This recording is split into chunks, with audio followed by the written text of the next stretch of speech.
to share with you this video on how to make royal icing sugar cookies.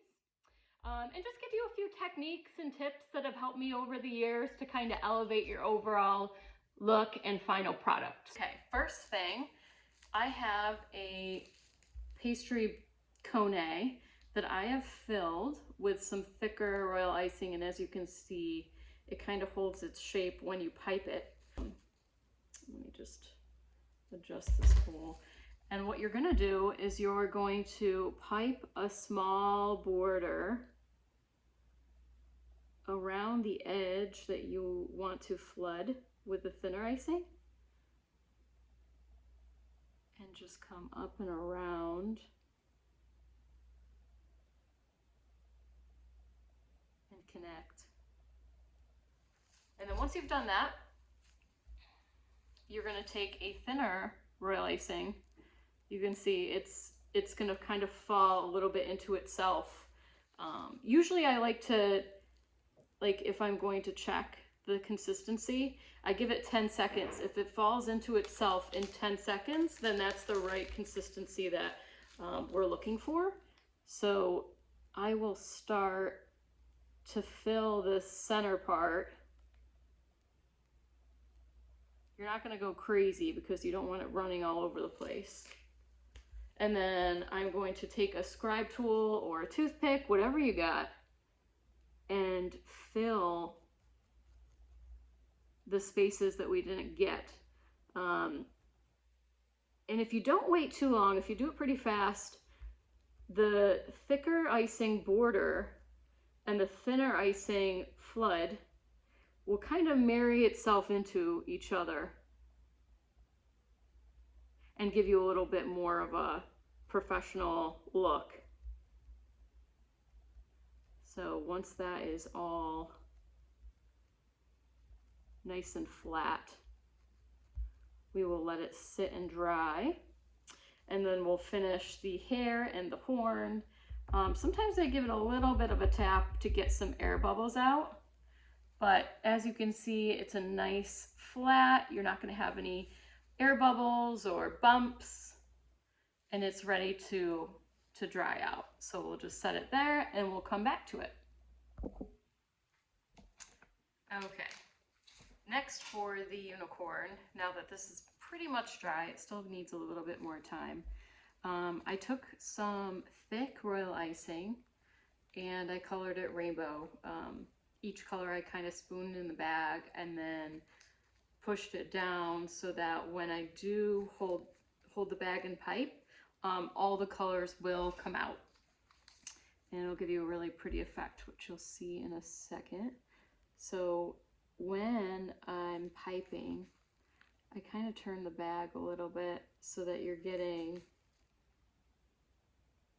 all the colors, and I'm swooping up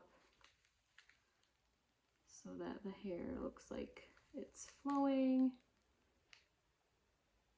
and pretty. And then maybe a little swoop in the front.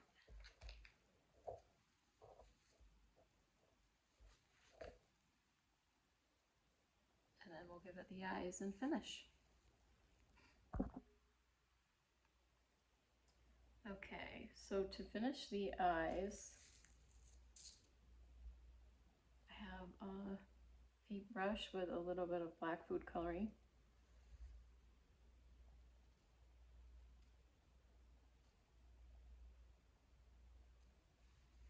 I am going to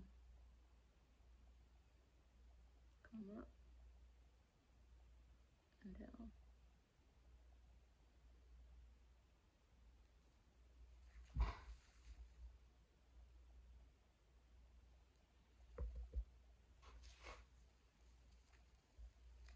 The eyes, I take some black food coloring on a paintbrush, and I'm just going to do a swoop and then come up.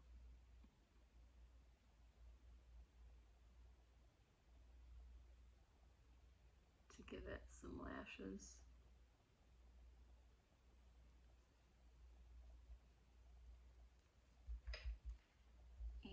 Then I have some gold luster dust and a little bit of vodka.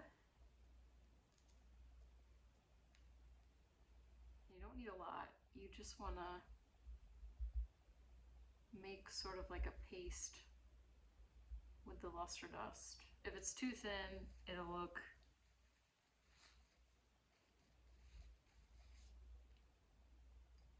weird, but I'm just going to take the gold and paint the horn.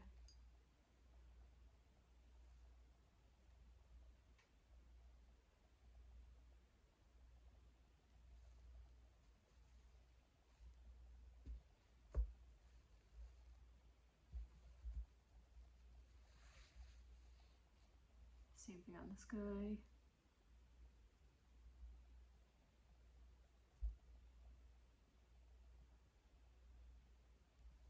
And voila.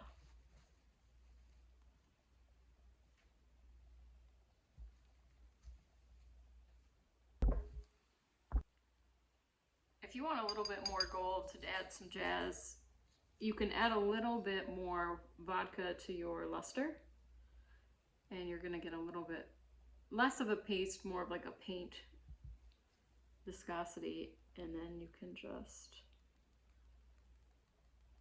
add a little bit of dots.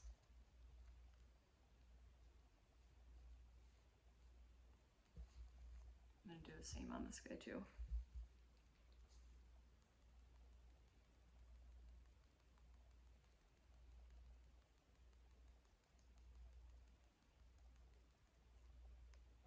And here's another close-up of the gold dots that I added, and then I added a little bit of blush for the cheeks, and she's done.